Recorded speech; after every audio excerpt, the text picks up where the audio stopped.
Go in here, validate these streams are coming back up. All right, sorry about that, guys. OBS dicked out on us. We're just getting too close to the truth. That's just what it is.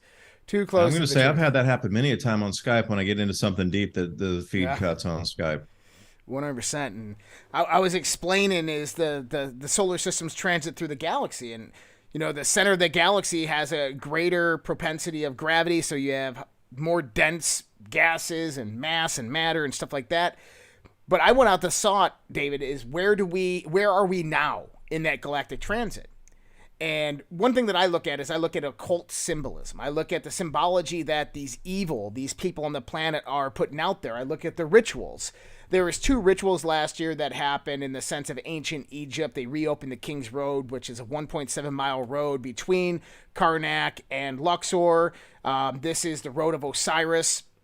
1.7 is 17. That's Osiris's number. It's also the declination of the star Sirius.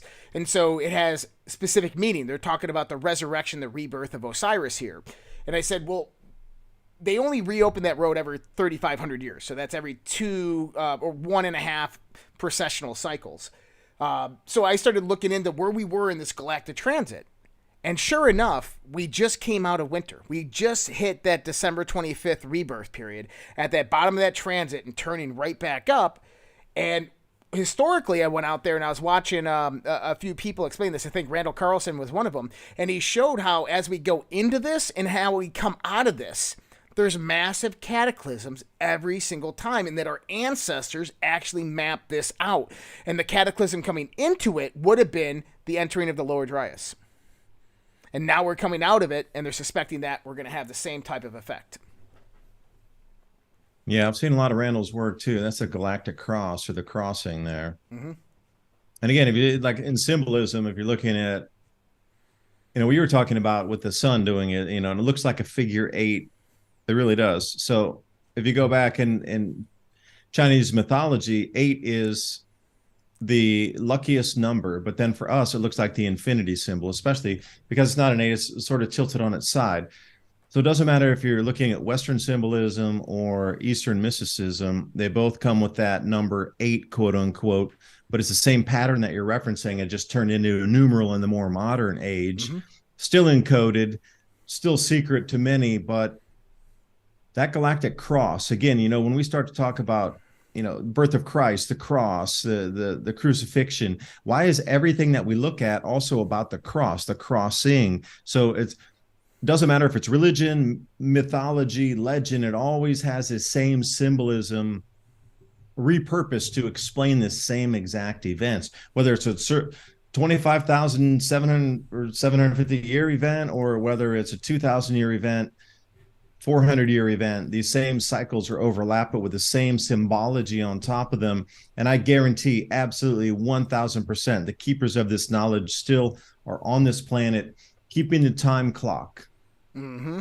Because one thing I learned living in China, there is still a sect in China following the Big Dipper, the Beidou Qixing, which is the cult of the Big Dipper. They understood that the Birkeland current powering our star comes from that Big Dipper. The way they have that talk about the current flows, the consciousness of humanity emanates from that. So there's still an entire worship and study of the heavens, the mandate from heaven being removed from the rulers during times of Birkeland current flow step downs, which we're experiencing now, basically changes in the sun's output, changes the magnetic field on the planet, less crop production. You can't feed your people. You have no right to rule. And they have this mapped out, and there's actual real name for that. The mandate from heaven has been removed from the emperor. Hmm. So that they understand the energetics in it. They might use different words, but they understand that these flows of energetics from spiral arm of the galaxy, different stars that align with each other in these string of pearls when they onset and form stars along electric currents in the sky, plasma flows. You might have looked back and say there's a bunch of barbarians living in cave. That was our prehistory. But I would state unequivocally that they understood the energetics of the solar system, of the galaxy, and were able to move through these cataclysms far better than we are going to be able to deal with it beginning right this second here.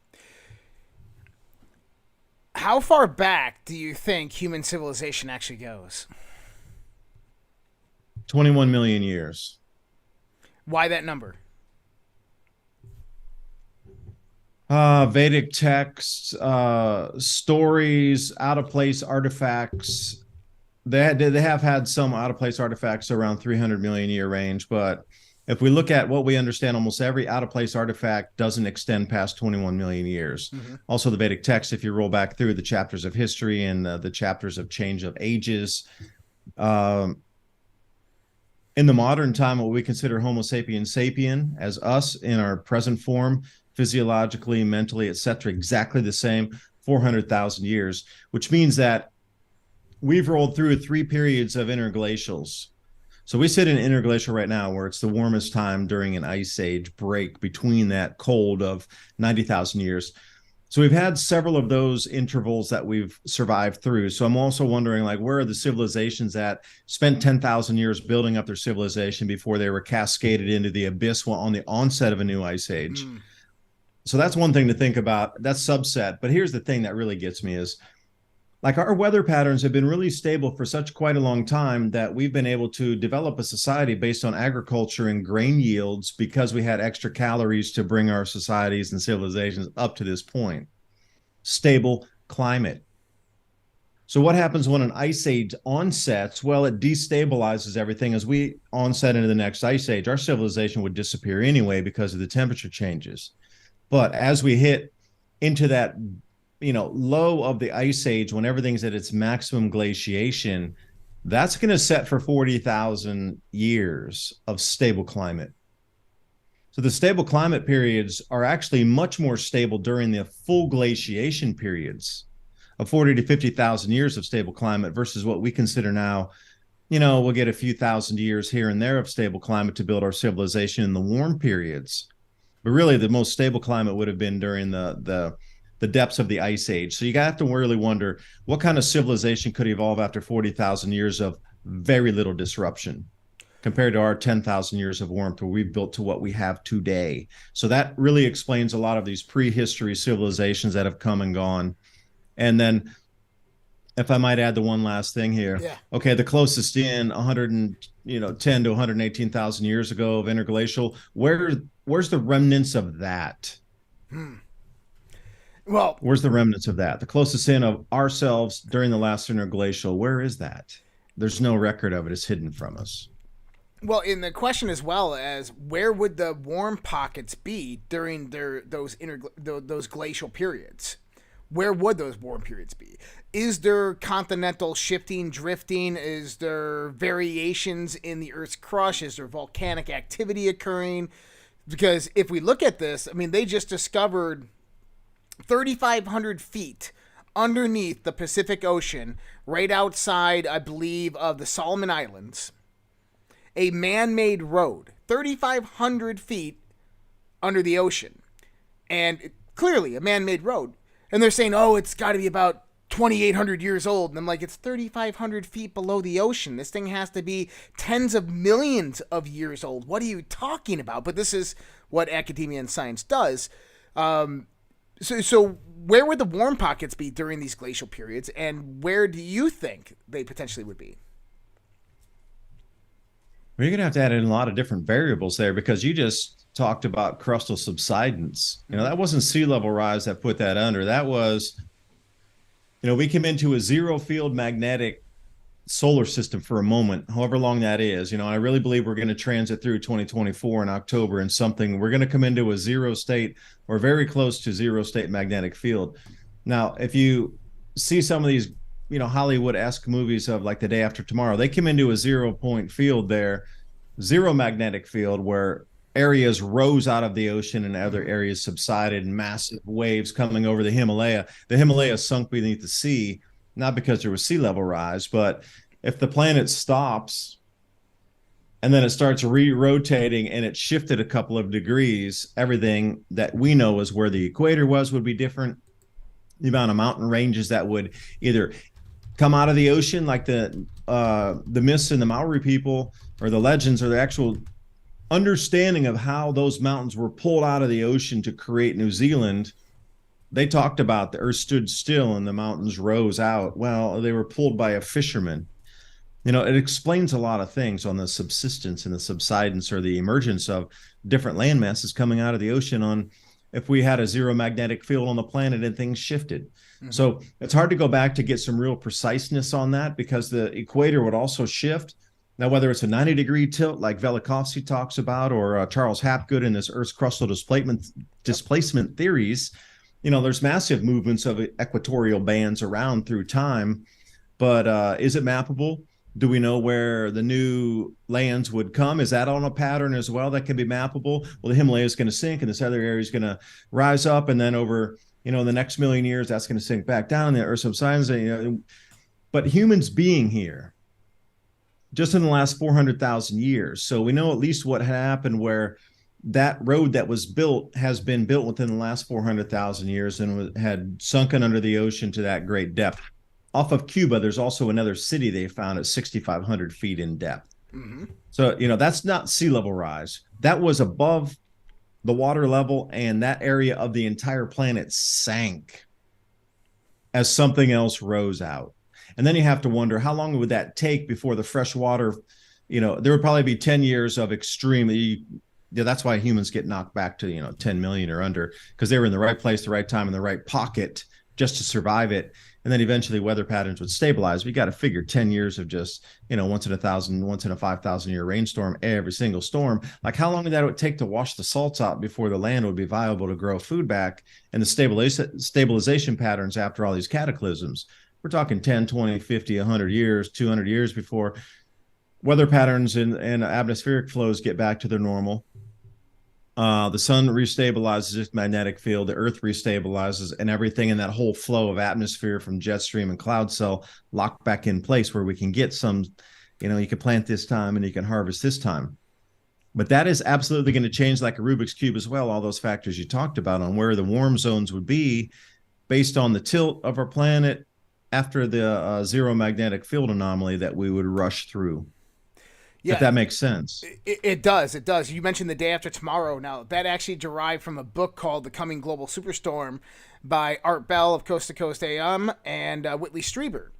And, a lot what they talked about in that book were the crustal changes that actually occurred. And I believe Whitley had some divine revelation of where this actually came from and brought this idea about. I know that Major Ed Dames, in the sense of the remote viewing project, had a lot to do with that whole vision.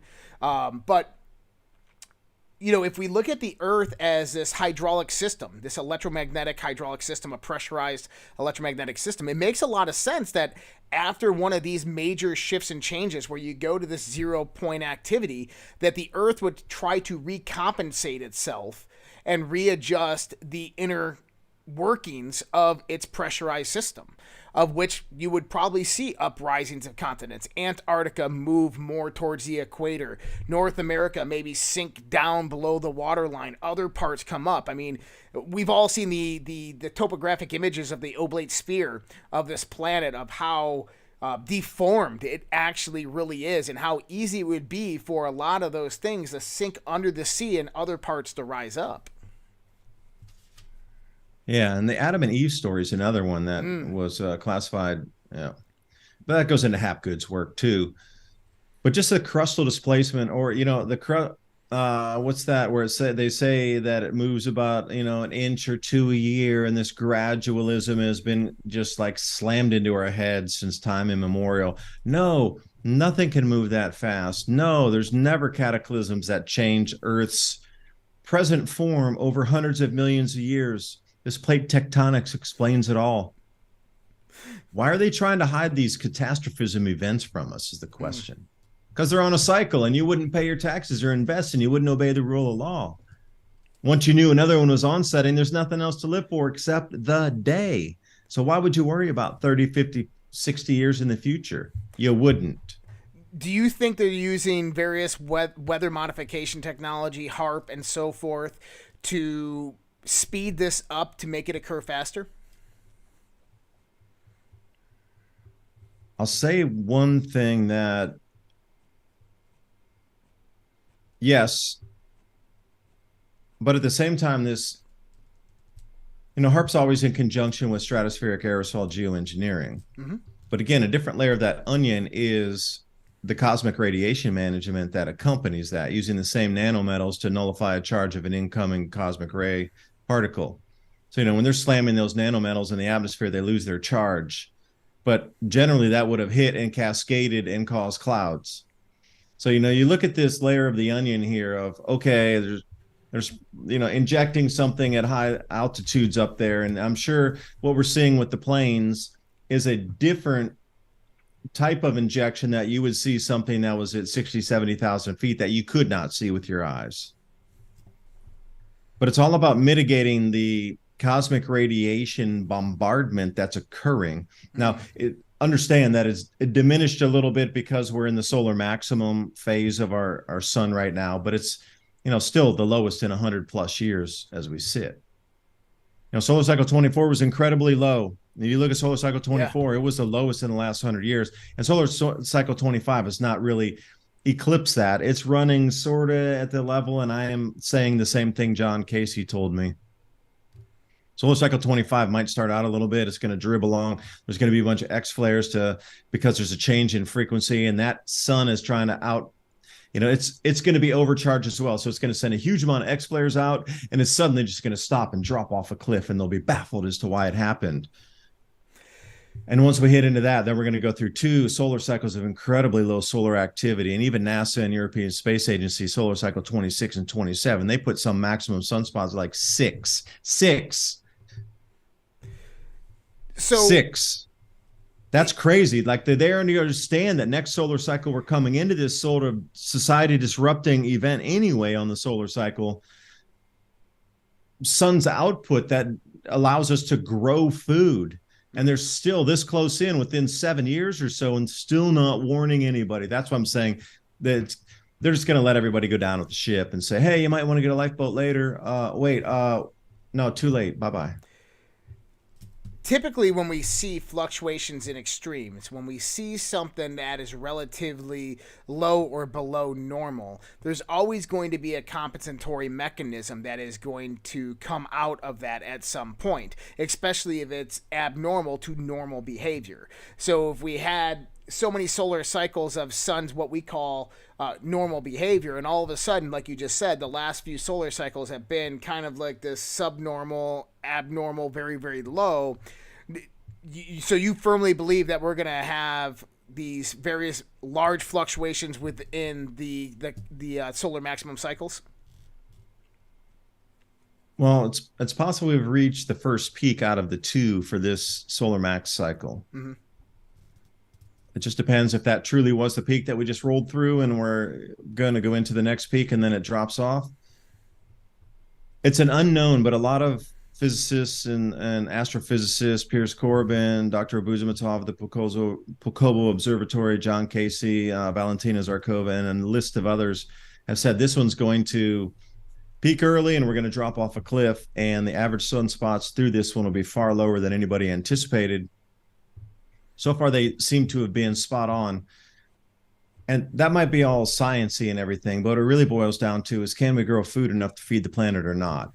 Because we have 8 billion mouths to feed, and as these climate system shifts and the atmospheric precipitation pattern change based on where jet streams are going to bend or not, then it's going to be more and more difficult to grow the food with the onset of early blizzards and the late let out from spring into our planting seasons. What's affected by radiation?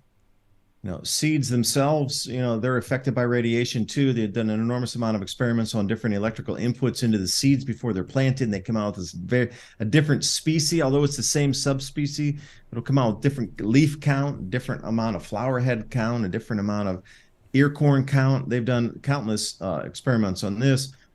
Frequencies into the growth patterns, as all of these things change, the plants themselves, as they're growing, are going to change. Mm-hmm. And the yield out of that will change based on physiological adaptations or morphs of the plants themselves. So as you try to put this into a whole, try to explain this to the average person on the street. And, 2 minutes into our conversation when we first started, you would have lost them. Now, to really try to put this into perspective, like, don't worry about your retirement fund because it's not going to be there, because the earth is going to shift so gargantuanly in the next 3 years in terms of radiation, magnetic field, and then physical bolides rolling in from space, hitting the crust of our planet here, hitting the surface of our planet, that the disruptions will be so vast across every nation that there will be no structured economy as you understand it anymore. Like, value of something will remain the same, of either labor or food or gold or silver or skills, that will remain intact.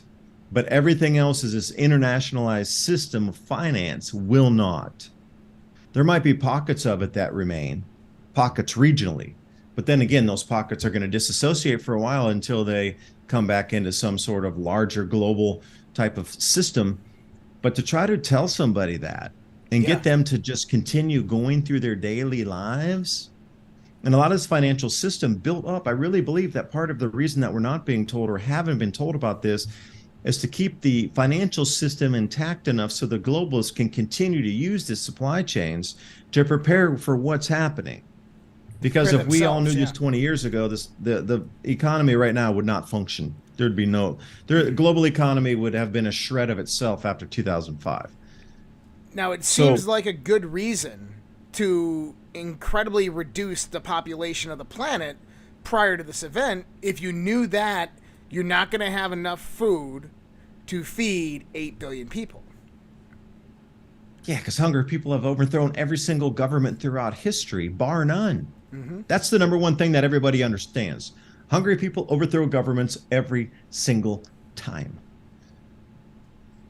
So you might as well have a switch that goes off before that event happens, to where the population is greatly reduced. It doesn't matter who was responsible for it. There'll be no one held accountable because the courts and the political systems and economic systems will all be gone. Yeah, especially as you roll through these changes.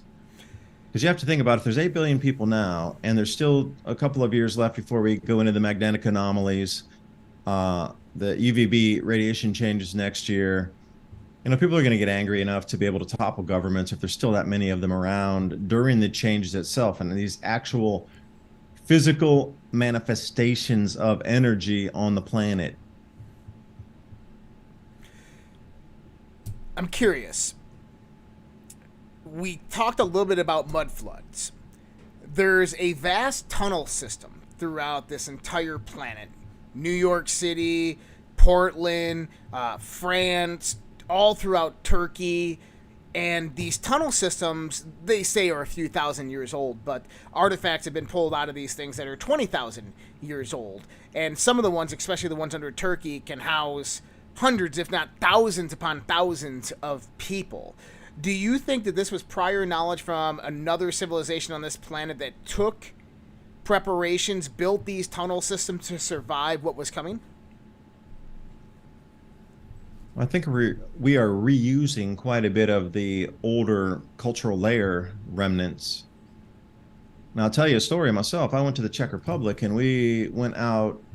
If you're in Czech Republic, Prague's way out east. If you go to the west out there before you cross the Austrian border, there's a place called Neumo, Znomo, Neumo. And this place had an underground city, which I'd never heard of before. That thing housed 20,000 people, and it connected to another valley, which housed another 40,000 people. This is all through the vineyard area. If you're into white wine and you want to go to Neumo, check it out. Super amazing town. Like, the tunnel systems under there were vast, but they were also saying that they got in there and they added to it, but the initial construction of the underground had been there for time immemorial. So yes, I am saying that we are going to reuse some of the previous cultural layers. And you always have to wonder, like, how is it that just like a whole city got covered in dirt or mud, and then we just built right on top of it? Because the old established way that things continued from, say, the Roman era was, we just built on top of their cities. Right. Well, that makes no sense. Are you going to tear every single building down in a city and then build on top of it?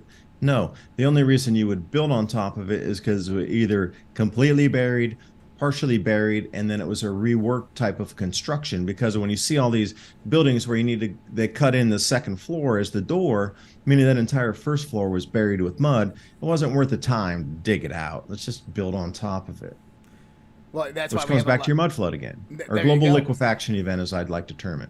Yeah, and we have massive monuments all throughout this world which were buried in mud. I mean, all throughout the planet, as in a whole new layer of soil, 20, 30, 40, 50 feet, 60 feet, recovered the whole planet. How does that happen? There's 3 times more water in the crust of the planet than there are on all the oceans, rivers, and lakes combined on the surface that we see as we map out on our maps and we look at world maps of lakes, rivers, and oceans. So if there was what we were talking about, pressure differences, that would ooze from beneath the crust, which gives credence to Noah talking about when there were massive water jets, 3,000 feet tall, spewing from within the earth outbound. So again, is it a toothpaste oozing kind of mud event? Will it be sand in some areas? Absolutely, yes. I'll tell you a story here. If you follow the New Madrid earthquakes, there was a New Madrid earthquake that just ripped apart the center of the United States in the early 1800s. There were sand volcanoes in sand emissions so dense across such a vast area. It took them about 60 years to clean it out and get back and flatten those crop fields and the farm fields again to be able to do agriculture. But there was huge 20 to 30, 40 foot deep areas of just sand shooting out of, west of the Mississippi through Missouri, etc. So yeah, there's absolutely things that could, but how would that be disguised? So let me ask you a question, Josh. Yeah. Okay, so this event happened. Like, how would you disguise it and use a different effect for the cause to, get people to look that way and not look at the true cause of the event? Well, obviously, disinformation, control of the narrative. We have, I always look at narrative control as multifactional in the sense that, starting rumors of weather manipulation, and we're talking about the New Madrid earthquakes, right? Mm-hmm. Right. I mean, you could weather manipulation, conspiracy theories, blaming it on the government, these types of things is a distraction that keeps people's minds in a different direction, as well as various different things occurring geopolitically during that time, especially like what we have going on right now, Russia, Ukraine, and China. This is the ultimate distraction. Or just what we had a few weeks ago, balloons in the sky. Don't look up. Oh my goodness, are they UFOs? I don't know. They could be. This is what happens. We just had a major earthquake in Turkey, 6.9, at the same time that these balloons are occurring over our skies and people are looking up instead of looking what's happening with the earth. As well as we had various different earthquakes around the planet at that same time that nobody was even paying attention to. Yeah, I'll say something about the earthquakes. This is my newest research that I'm doing. I'm trying to present my findings here. If you understand the onset of this grand solar minimum / onset of either once in a 2,000 year or once in a 400-year event, because these 400-year events wrap themselves in sets of 5 into the 2,000-year cycle, but then those wrap themselves into the 4,000-year cycle. And we can continue upward in terms of cyclicity. 25,000-year cycle times 4 is a glaciation cycle. So wherever we sit in that whole overlapping of cycles on top of cycles, more powerful cycles overlapping, it seems that since about 2019, there's been these clusters of earthquakes as Earth passes through the middle of what we will be in the magnetic anomaly at its strongest point in 2024 October. Now, the 4 gas giants have slowly been working themselves, and they're going to be a perfect square from the visual reference from the Earth, October 23rd of 2024. But these gas giants are slowly moving into their magnetic field interlooping phases. Each year it's been getting more intense. But as the Earth rolls through that, there's been these clusters of earthquakes since about 2019. You get 4 or 5 really large ones, 7.0 plus times 4 different events, all in a window of about a month to a month and a half. On one, as the Earth passes through that, but then it moves around the sun on the backside, and we'll get another cluster of quakes. You get, 4, 5, 6 really big ones right in that 1.5 month period of clustering as the Earth moves through this magnetic window, is what I'm calling it. And we just passed through that magnetic window. Was January, February, March is the magnetic window of this particular. And as we move around the backside of the sun, we'll come through it again. But, the realization of the largeness of the quakes as we transit through, and you get these large quake clusters as we move through the magnetic window.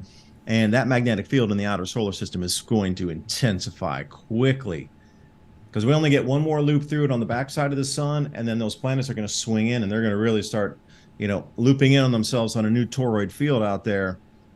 And as we loop through this, we get 3 more passes through the intensifying magnetic field until we hit it. 2 looping fields on themselves, 2 looping toroids, and we're going to pass right through the center of that. There's a term for it called the block wall, German scientists. When 2 looping fields come in overlaying on themselves, and you get into that kind of Bose headset cancellation. Now, it's not an audio wave, it's a magnetic canceling wave. Same principles apply. It's called the block wall, or the blosh, depending on how you like to use the accent with that.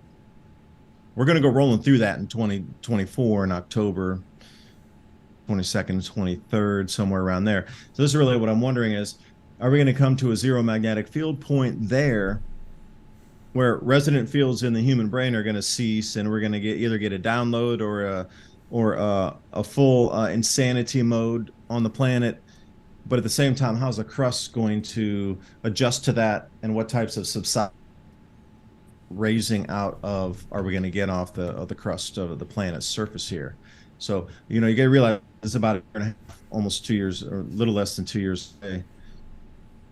Yep, did I lose you? Yep, you're freezing up there. Yeah, it's interesting too, because we know that we're due for a magnetic reversal. We're a few 100,000 years overdue for that.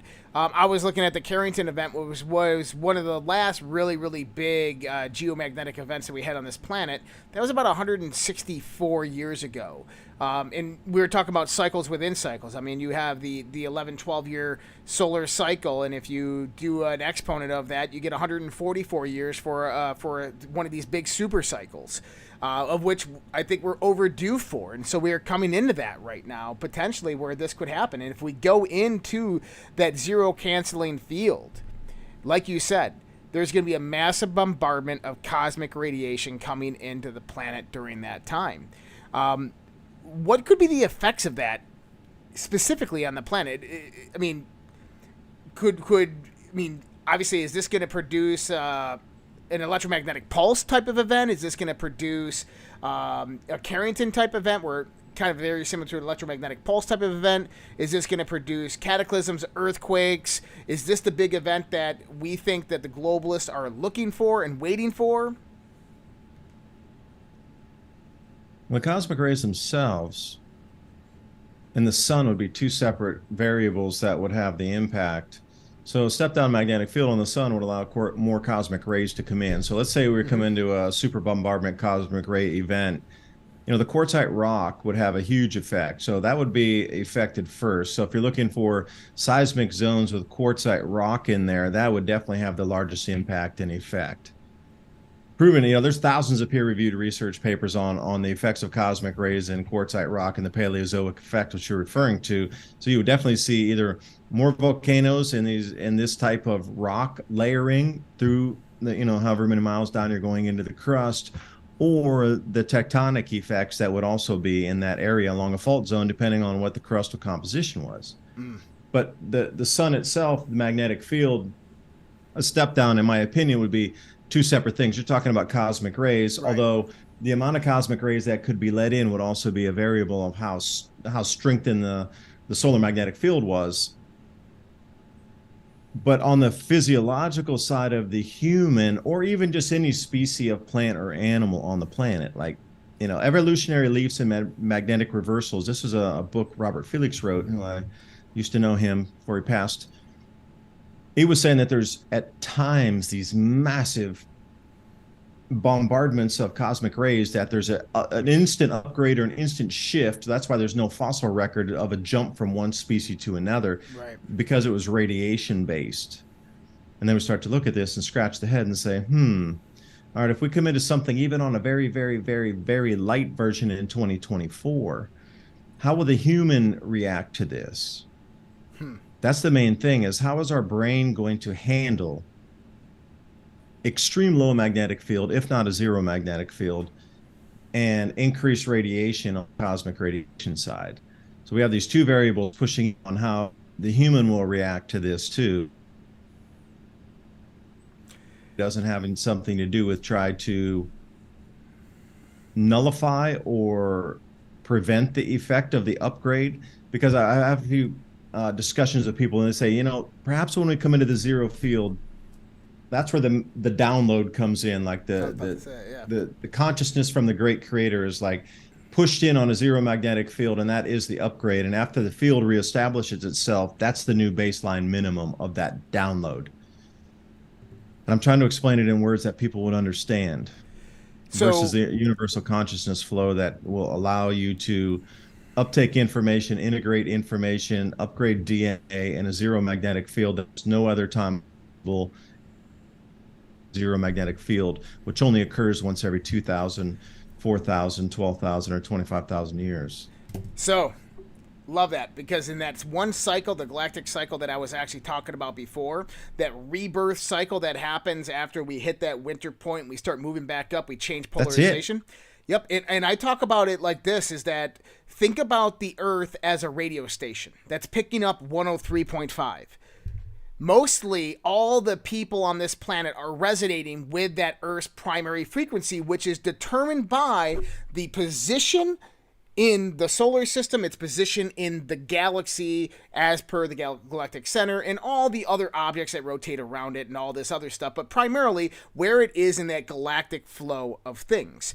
And if we think about it as like 103.5 FM, most people are on a bell curve average in the with that. Some people are at 99.5. We know those people. They're fucking idiots, right? Some people are at 10 station. Right. Yeah. Some of those are 105.3. Some of those are 107.9. The people at 105.3 and 107.9 been sitting here going, you guys don't get it, man. There's a whole new world out there. Consciousness, reality. You got to look and expand it. And we're the ones going out there in exotic technologies. We're the ones out there looking at conspiracy theories. These people at 103.5 are sitting there going, what the fuck are you guys talking about, man? This is all crazy stuff. Well, what happens is this planet now is going through this change. As you were just talking, the Schumann resonance is fluctuating.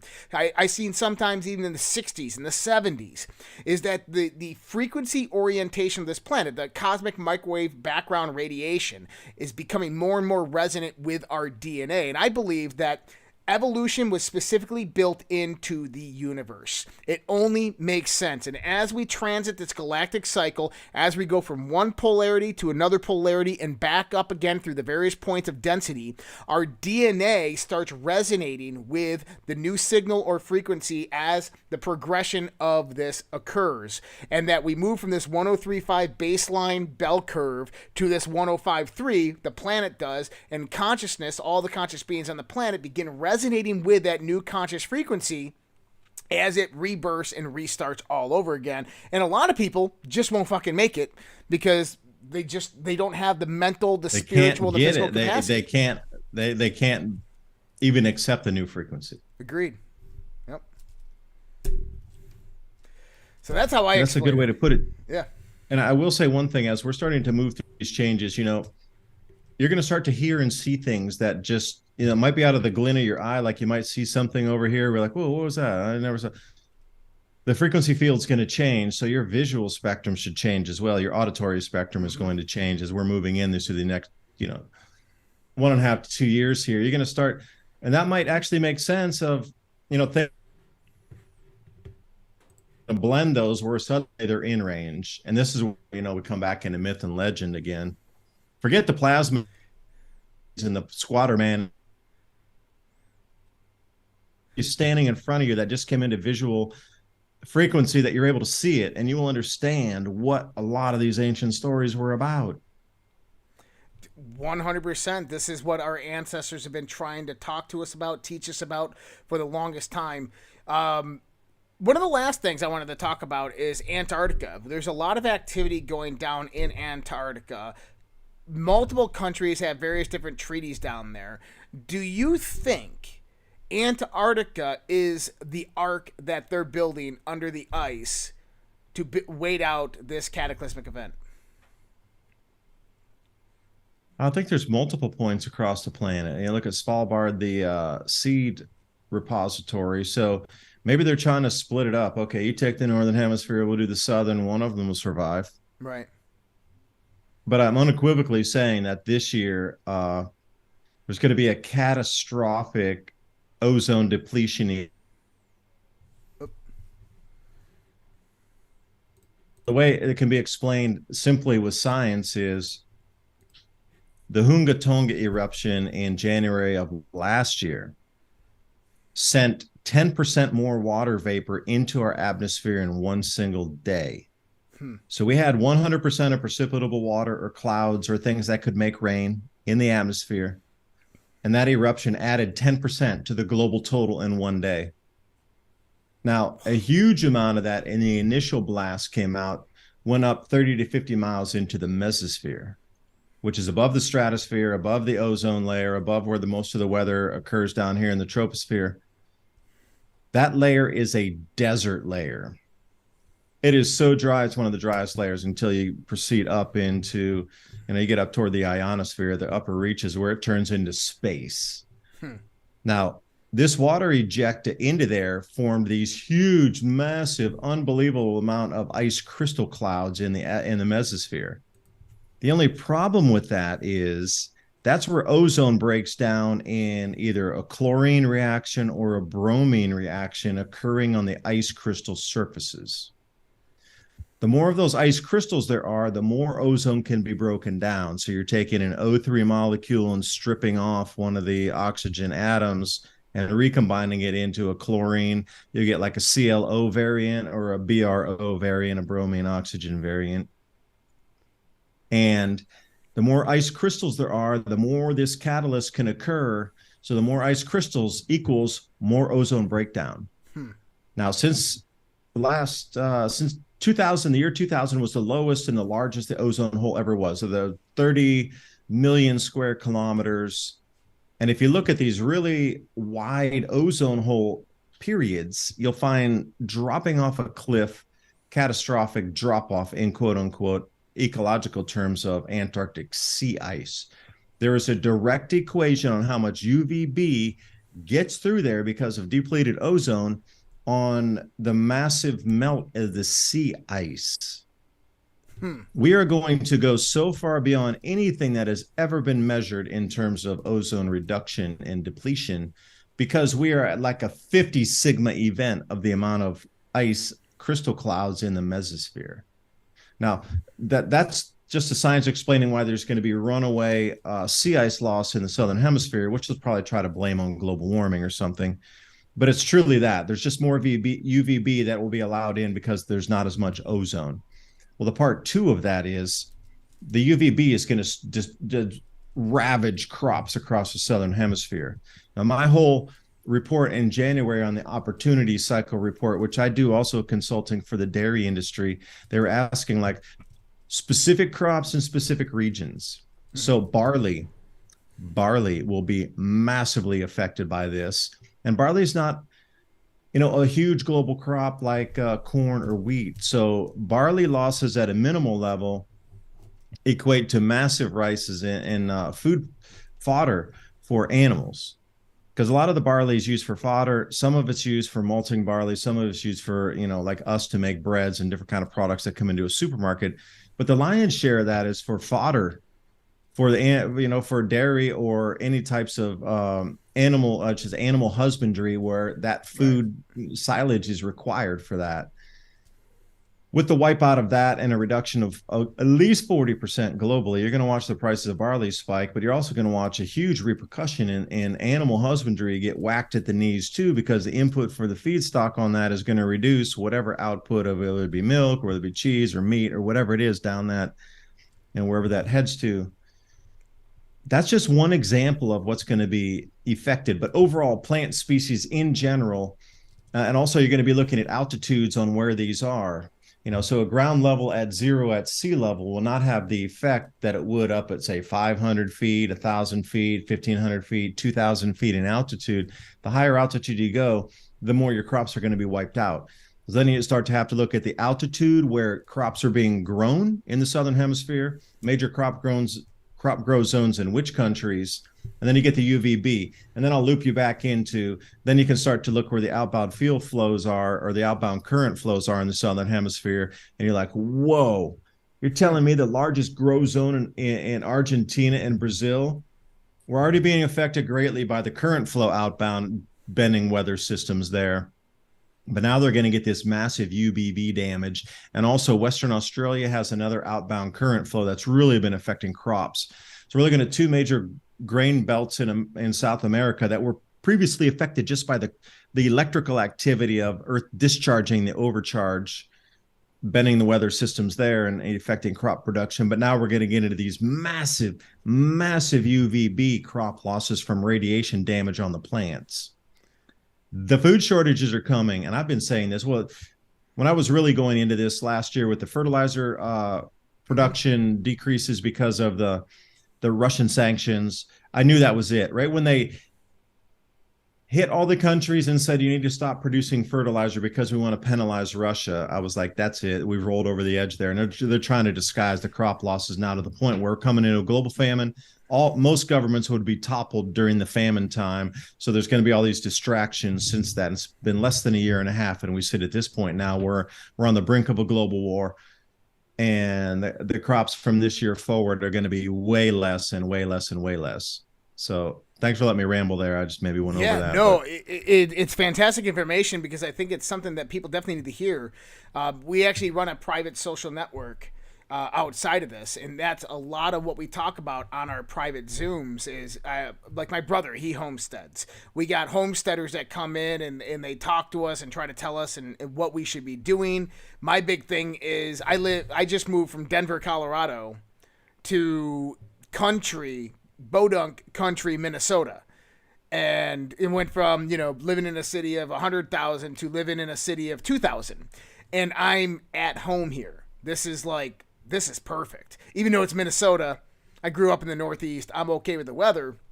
But my next spot is in the next 2 months is to go buy 30 plus acres and then begin getting this ready within a 2-hour drive, because that's all I need, 2 to 3 hour drive from where I currently am, as well as having a community that can organize around it. I was telling people, go out to your butcher, go to a CSA, talk to them. Say, hey, look, if something does happen to the economic system, if society does begin to degrade or collapse, what are the things that you're going to need in a barter and exchange system? These are the type of things that we should be doing right now, making these deals and negotiations, going out there and developing these relationships for when this does happen. We don't need to come up with a plan. All we have to do is execute it. Yeah, and these communities are going to come together almost instantaneously after this event happens, because you can't tell me you're going to go into a very food lean time, collapsing economy, and people are just going to sit there and go, no, I'm going to stay by myself. Of course not. Just humanity has been through such trials and tribulations over the last 12,000 years alone, let alone the last 400,000 years of glaciation, entry and exit and cataclysms and these sort of thing. Just think about humans are going to come together and people are going to come together to help each other, because our survival is going to be reliant on us helping each other. There's no way, shape, it's impossible. I'm absolutely going to say impossible. If you think with just two of you, you're going to survive on your own and grow all your own food and do all these things and fix everything, it's not going to work. Yeah. You need a good 200 people, around 150 people to share skills to be able to get this. But I'm telling you, absolutely, it is going to happen organically out of the need to stay alive. Yeah, that people are going to come together. Now, in the beginning, there's going to be some mischievous characters in there that will be eliminated quite quickly. But after that, like upheaval period, there's going to be a subsidence and a smooth period where people will work together. It's just a lot of elements will need to be eliminated during that transition period who try to overtake or just strong arm resources during that time. And see, that's the whole thing. You're going to have to mentally make these choices before you even get into that situation.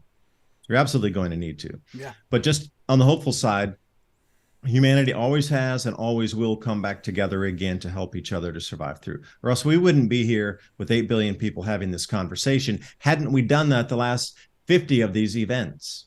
I think it's just the default nature of humanity is to come back in when there's nothing. The economy will mean nothing whether you live in a 50,000 square foot house or if you're living out of a barn you built yourself or whatever. If you're living in your car, it won't even matter. Even if you're homeless, it will not matter at all. You're still alive and you still can contribute. So those kind of socioeconomic things that divide us so much now will mean absolutely zero. You're either going to eat today or you're not. All of us are going to eat today or we will not.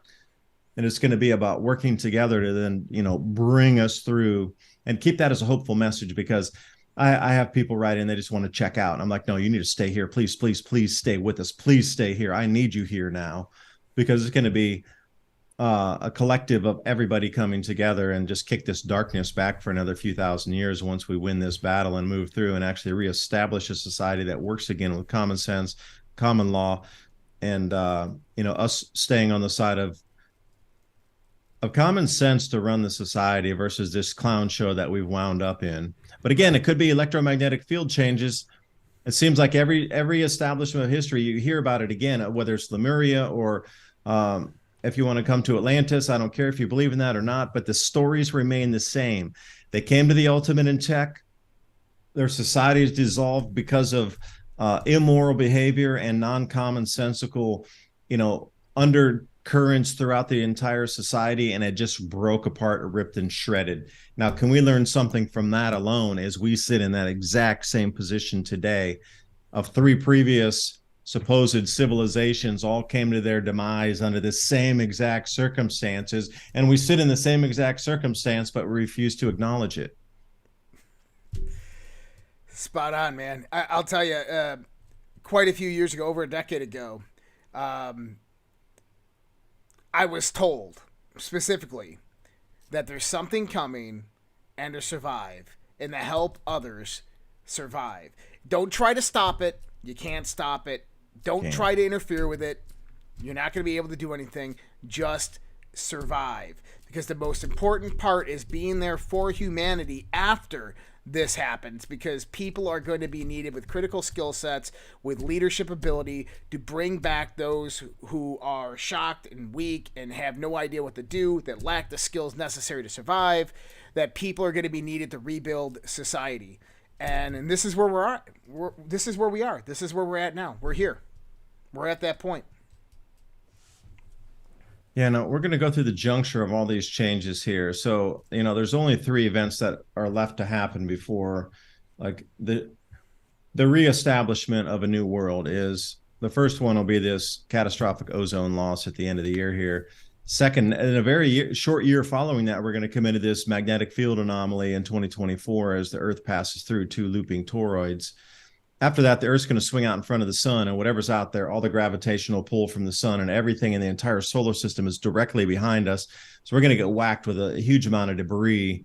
But as we swing back past the sun, then it's kind of it. That's it. The chapter's over. We know that is the chapter of reset. I'm just wondering, all these communities will establish themselves, and, autonomy will be the name of the day. But I'm just wondering when these elitists are going to pop back out from underground with their digital whatever and say, oh no, you were too free, you got to come back under the control system again.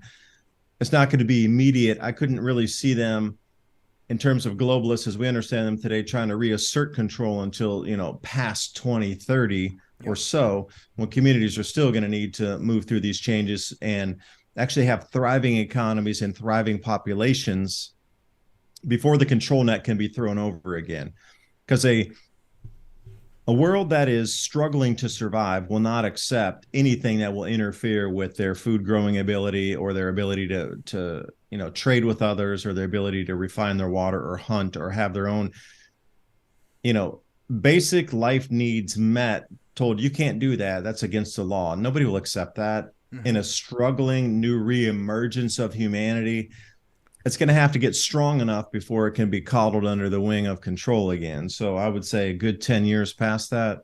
So if we're going to rock into all these events, I would say 2032, 2033, these snakes are going to pop back out from underground and try to reassert control, because there's going to be strong trading communities by that point.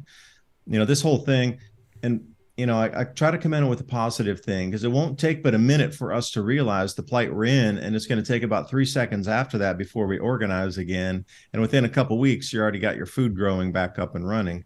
So it's not like the world's going to collapse and we're going to sit in some Mad Max world where nobody's going to help each other. It's going to be, think, completely opposite of the brainwashing and messaging that we've gotten out of Hollywood. Like after these post-cataclysmic events, there's all these rogue people running around trying to kill each other, and nothing is functional at that point. I think it's going to be the complete opposite, where once we get into this duress situation, we're going to start helping each other immediately, and we're going to come out with the most thriving communities that we have ever seen after this.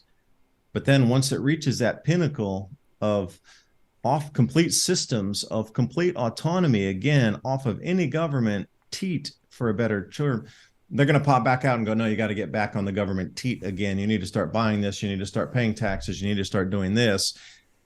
But it's going to be a fair minute until that happens. That's what I have to say right. to that. Like, well, we still got ammo, bro. I think that we've already plugged their air holes. So, we've already plugged their air holes in their underground little houses there. Hopefully, at least by that time. David, this was a fantastic conversation. I'm actually excited to have you back on again here in the near future. This is going to be fantastic. Your website is oilseedcrops.org. Is that correct? It is. I used to do plantation byproducts that could be then changed into biodiesel. So I would go and follow different types of plantations, and after their initial harvest, what was left over in terms of seeds or this type of thing that could be produced into biodiesel. Now, since that, I haven't really been posting too much. I've been really focused on the Mini Ice Age Conversations podcast to get this content out in long form, and the Adapt 2030 channel. It is on YouTube, yes, but it's also on Rumble, and I have the program over on Brighteon TV. Yep. I have a channel on BitChute. I think there's like 20,000 subscribers over there. But it's just trying to get the message out to have conversations like this. And Josh, I'm so glad that we had this, because it gives people, I want to start the conversation, and so do you. It's not about vilifying anybody. It's about, we got a big problem coming in. Not a lot of people are talking about it, and all of us are going to be the solution. It's not going to be a solution. It's going to be a combination of solutions where everybody inputs to find the final outcome of how we can survive through this. Not only just survive. I don't just want to sit here and survive. That's not unacceptable. I want to survive, thrive, and turn this planet into that utopia and that golden era that we all dream of and have heard about for thousands of years, which is going to return. I'm part of that. You're part of that. And that's what we should manifest if we're going to manifest anything. 100%. David DuByne, thank you so much for joining us tonight on Conversation on the Fringe. You guys, thank you so much for joining us. This was a fantastic conversation, and I'm gonna get this guy booked again, because we just have to have more in-depth conversations on this topic. For everybody out there, Fringe After Dark will be in 30 minutes from now, and you can find that on socialredpill.com under the events tab, under the Social Red Pill Zoom. We'll see a lot of you guys there. Everybody else, you guys have a great night. Take care, and we'll see you guys next time. Good night. Either we will get the full cooperation of other governments to stop this menace, or we will expose every bribe, every kickback, every payoff, and every bit of corruption that is allowing the cartels to preserve their brutal reign. And it is indeed brutal. And they call me Eye Patch McCain. I haven't, look. Frankly, if you look at the media, where the media is a closed media, we don't have an open, free media anymore. They don't want to hear anything. They don't write about it. It's collusive. Nobody's ever seen anything like it. It all happened during this period of time. It happened just before the election. They wouldn't talk about certain subjects that you know better than anybody, Michael. And, that's the beginning of communism.